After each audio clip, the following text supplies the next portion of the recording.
8h-10h, Sophie Brems, sur la première. Il est 8h31, on poursuit avec ce constat, le réchauffement climatique ne ralentit pas, il s'accélère. C'est le constat posé par le monde scientifique, ce réchauffement qui entraîne sécheresse par endroits, tempêtes et d'autres menaces, plus de 100 millions de personnes de par le monde. Et chez nous, qu'en est-il ? L'élévation du niveau de la mer menace aussi très concrètement notre littoral, Fabrice Grosfilet. Oui, ce sont des travaux dont on vous parlait hier soir dans le journal à 18h. Cette semaine, on surélève la plage d'Ostende. L'opération se déroule à marée basse. Un bateau dragueur pompe le sable quelques centaines de mètres plus loin. Il y a un système de tuyaux qui ramène ce sable le long de la côte. Et l'objectif, c'est de gagner au moins 50 cm en moyenne, et par endroit, ça peut aller jusqu'à 1 ou 2 mètres. Ce réensablage est destiné à lutter contre l'érosion et surtout la menace d'une grande tempête, et ça permet de se prémunir de l'élévation du niveau de la mer. Une élévation qui est une réalité à la mer du Nord, 2 mm par an ces dernières années. On est maintenant passé à 3 mm et le rythme s'accélère encore. Conséquence, d'ici 100 ans, le niveau de l'eau regrimpé à la côte de plusieurs dizaines de centimètres. C'est une traduction lente mais très concrète des effets du réchauffement climatique. Alors on peut déplacer des montagnes de sable, on se doute bien que ce sera sans doute pas suffisant pour enrayer le phénomène. Oui, les actions entreprises pour lutter contre le réchauffement restent insuffisantes. Oui, si on veut s'attaquer aux causes et pas seulement aux conséquences, c'est notre consommation d'énergie qu'il faut viser. Et il y a quelques jours, l'OCDE, Organisation pour la coopération et le développement économique, c'est pas vraiment un club d'écologistes illuminés, a rendu un rapport sur la taxation de la consommation d'énergie dans le monde. En moyenne, c'est 30 € de taxe pour une tonne de CO2, ce principal responsable du réchauffement, et c'est beaucoup trop faible, disent ces experts. C'est aussi très mal réparti puisque le charbon n'est presque pas taxé, alors qu'il devrait l'être beaucoup plus. Les produits pétroliers sont lourdement taxés chez nous et en Grande-Bretagne, par exemple, alors qu'ils ne sont presque pas aux États-Unis ou au Canada. Et même la fameuse taxe carbone, un des outils mis en place au nom de la fiscalité verte, rate en partie son objectif puisqu'elle est très forte sur le secteur des transports. 50 € par tonne de CO2. Elle est en revanche insuffisante pour l'industrie, le commerce, l'immobilier. C'est ce qu'écrivent les économistes dans ce rapport d'une 50aine de pages qui a été publié mercredi. En conséquence, le réchauffement sera donc plus élevé que prévu. Oui, les accords de Paris, vous vous en souvenez, prévoyaient de limiter le réchauffement bien en dessous des 2 degrés et si possible à 1,5 degré d'ici 2100. C'était le consensus diplomatique auquel on avait abouti. Un rapport en préparation souligne qu'on n'y arrivera pas, c'est ce que révélait le journal le soir hier, avec un scénario de mesures radicales. Le dépassement des 1,5 degré semble inévitable et quand on parle de mesures radicales, on parle d'une décarbonisation complète à l'horizon 2050. Décarbonisation complète, ça veut dire que d'ici un peu plus de 30 ans, il faudrait ne plus émettre du tout de CO2, être capable de tous rouler en voiture électrique, consommer beaucoup moins de viande, lutter contre la déforestation. On peut quand même sérieusement douter qu'on y arrivera. D'ici 30 ans, il est donc très probable qu'à la mer du Nord, on déplacera encore des montagnes de sable. Mais tous les enfants qui jouent avec une pelle et un seau, Sophie, vous vous rappelez de cette époque ? Oui, tout à fait. On peut faire un très beau château de sable avec un très haut mur. À la fin, c'est quand même la mer qui gagne. Tout à fait, Fabrice. Merci. Il est 8h34. Bonjour François Massonnet. Bonjour. Vous êtes chercheur au Earth and Life Institute de l'UCL. On pourra quand même encore faire des châteaux de sable ? Oui, on pourra faire des châteaux de sable, mais comme l'a dit Fabrice Grosfilet, dans des conditions qui vont changer. La hausse du niveau des mers, évidemment, n'est pas homogène, ne se passe pas de la même manière partout sur la planète, mais la mer du Nord ne va pas être épargnée. On parle ici de plusieurs dizaines de centimètres jusqu'à la fin du siècle, comme l'a dit Fabrice Grosfilet. Donc on va continuer à le faire, mais dans des circonstances qui vont être différentes. Et la forme du littoral, la disposition du littoral va changer aussi d'ici la fin du siècle. Et donc le tableau que Fabrice nous a dépeint là est pessimiste, on l'a entendu, mais il est réaliste selon vous ? Oui, il est réaliste simplement parce que les modèles climatiques et les observations sont d'accord sur cette augmentation du niveau des mers. C'est ce qu'a montré l'étude dont parlait Fabrice Grosfilet. La hausse du niveau des mers va continuer et avec des impacts qui sont tangibles, qui vont être tangibles au niveau du littoral belge. Oui, parce que c'est vrai que quand on parle de la montée des océans, on pense bien entendu aux îles du Pacifique parfois qui ne peuvent pas faire face et on en parlera, mais donc elles nous concernent aussi à la mer du Nord. Alors quelques millimètres en plus, certains vous diront c'est pas très grave. Alors c'est vrai que parler de millimètres par an, ici on est pour l'instant à une élévation de l'ordre de 3 millimètres par an. Je suis venu ici avec un verre en verre pour un peu expliquer à quoi ça correspond. Il faut savoir que si on voulait contrecarrer l'augmentation de 3 mm par an. Il faudrait que chaque minute, chaque personne sur Terre aille dans la mer écoper un verre d'eau de 30 centilitres. Donc c'est pour vous donner une idée de la quantité phénoménale. Chaque minute, c'est un verre. Il faudrait chaque personne sur Terre aille pour garder le même niveau. Pour garder le même niveau. Donc 3 mm par an, ça paraît assez dérisoire. Mais ça correspond à une quantité phénoménale d'eau qui s'ajoute chaque fois dans les océans. Alors, à part le fait qu'on devra peut-être changer l'emplacement de notre château de sable, ces changements, cette augmentation du niveau de la mer, est-ce que justement cette augmentation a des conséquences visibles aujourd'hui ? Alors il y a plusieurs conséquences, c'est un problème latent. Il faut savoir que c'est un problème qui prend du temps. Évidemment, ces changements s'opèrent sur des dizaines d'années, donc c'est difficile chaque fois d'attribuer un événement en particulier à cette hausse du niveau des mers. Mais il y a plusieurs conséquences qui vont certainement se passer. La première, c'est l'effet des tempêtes.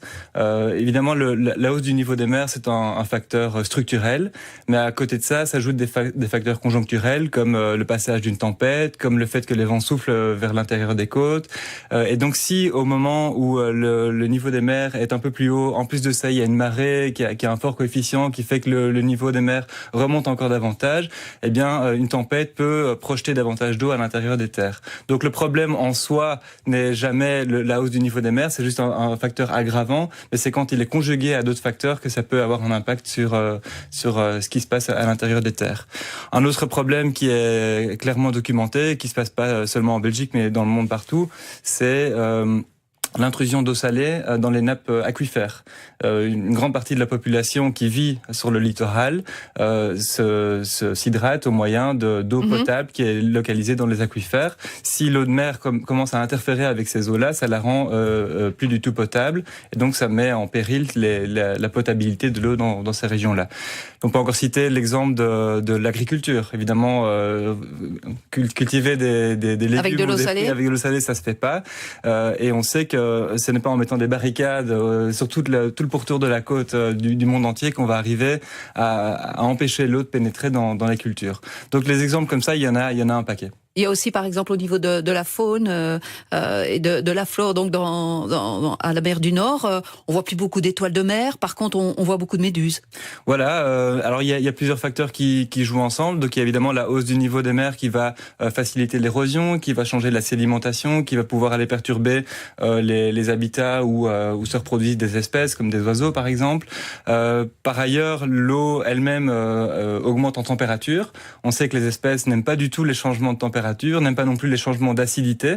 C'est quelque chose dont on parle pas beaucoup, mais il n'y a pas que le problème du CO2 dans l'atmosphère, il y a aussi un problème de CO2 dans les océans qui, quand il est dissous, augmente l'acidité des océans.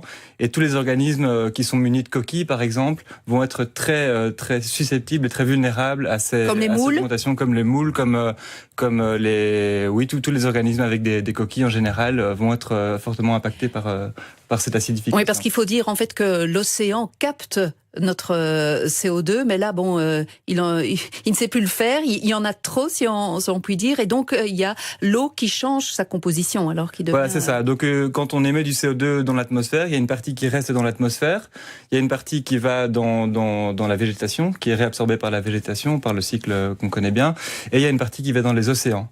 Et ce CO2 qui va dans les océans va se dissoudre et donc va acidifier l'océan et donc et va donc avoir un impact directement sur les espèces là-bas. Alors on n'a pas encore évoqué, mais d'où vient cette augmentation du niveau de la mer ? C'est l'eau justement qui se réchauffe, qui prend plus de place parce qu'elle se dilate ? Il y a deux facteurs.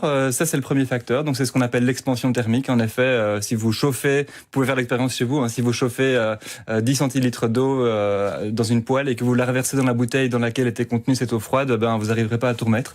Simplement parce que l'eau prend plus de place quand elle est chaude. Donc ça, c'est une partie. Et l'autre partie provient de la glace continentale, qui est basé sur, par exemple, sur le continent antarctique ou sur le Groenland.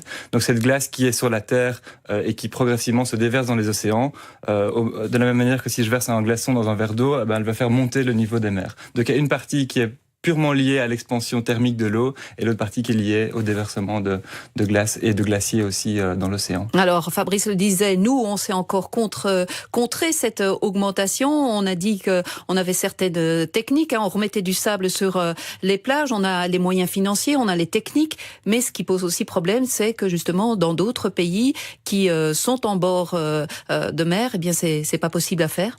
Oui, et ça c'est le principe même de l'injustice climatique au final, c'est que les casseurs sont pas toujours les payeurs. Nous, on a les moyens. Alors, on peut toujours critiquer même chez nous ce qui se passe. Est-ce que c'est une bonne solution de mettre des rustines sur une chambre à air qui n'arrête pas de se casser? Est-ce qu'il faudrait pas changer la chambre à air au final? Maintenant, c'est vrai qu'il y a des pays qui sont beaucoup moins bien lotis que nous. Ça induit des fortes migrations suite au phénomène climatique. Donc, on n'est pas tous égaux devant cette justice-là. Et pourtant, il y a quand même de plus en plus de personnes qui font attention à l'environnement, qui s'engagent dans la transition. Qu'est-ce qui manque alors? Parce qu'on nous dit tout le temps que ça n'arrête pas de monter, qu'on a toujours des émissions de CO2 en augmentation. Qu'est-ce qu'il faudrait en plus, François Massonnet? Bref, là j'enlève un peu ma casquette de scientifique et je prends celle de citoyen. Je dirais que ce qui manque, c'est peut-être un leadership, une personne charismatique qui a une aura, qui inspire quelque chose. Le politique doit suivre et ne suit pas assez. Je crois que pour l'instant le politique est un peu derrière la société civile. On voit en effet, comme vous dites, qu'il y a beaucoup d'initiatives au niveau citoyen, au niveau local. On est toujours un peu désolé de voir que le politique ne suit pas. Mais je vois aussi... Parce qu'on parlait de la taxe CO2 qui pourrait être une solution. Ça peut l'être. Vous parliez de chambre à air. Ça peut être la chambre à air du futur. Ça peut être une solution. Ça peut être une solution. Moi, je rappelle toujours l'exemple du protocole de Montréal. Donc, c'était à la fin des années 80. Il y a eu un protocole pour éviter d'émettre davantage de CFC, donc des chlorofluorocarbures, afin de résorber le trou dans la couche d'ozone. Donc, ce sont les gaz qu'il y avait dans les déodorants, les lacs. Ça, voilà. Et ce qu'on voit, c'est qu'en 2018, le trou de la couche d'ozone s'est quasiment complètement résorbé, ce qui montre que, à force de volonté, on peut arriver à nos fins. Le problème du CO2, le problème des gaz à effet de serre en général est quand même beaucoup plus conséquent. Il est beaucoup plus entremêlé à notre mode de vie, donc c'est peut-être plus difficile d'y arriver, mais il y a des raisons d'être optimiste. Et il faudrait peut-être aussi, ce sera la dernière question, tirer profit finalement de ce réchauffement et essayer par exemple au niveau économique de développer les solutions. C'est peut-être ça aussi qu'il faut faire? Oui, alors c'est vrai que le changement climatique ouvre des opportunités. La question est de savoir est-ce qu'on veut vivre avec un monde qui change et ne rien y faire, ou est-ce qu'on veut nous-mêmes être acteurs de ce changement. Je pense que il y a maintenant suffisamment d'évidence scientifique pour montrer que les changements qui s'opèrent, notamment sur la hausse du niveau des mers, va continuer quoi qu'on fasse. Donc il va falloir s'adapter, mais je pense qu'une grande partie du futur va résider dans la manière dont on va pouvoir trouver une solution à ces problèmes. Merci François Massonnet. Des solutions, il y en a. Merci. En tout cas, vous êtes chercheur, je le rappelle, au Earth and Life Institute de l'UCL. Merci pour toutes ces explications et reprenez donc votre verre d'eau. Il est 8h44.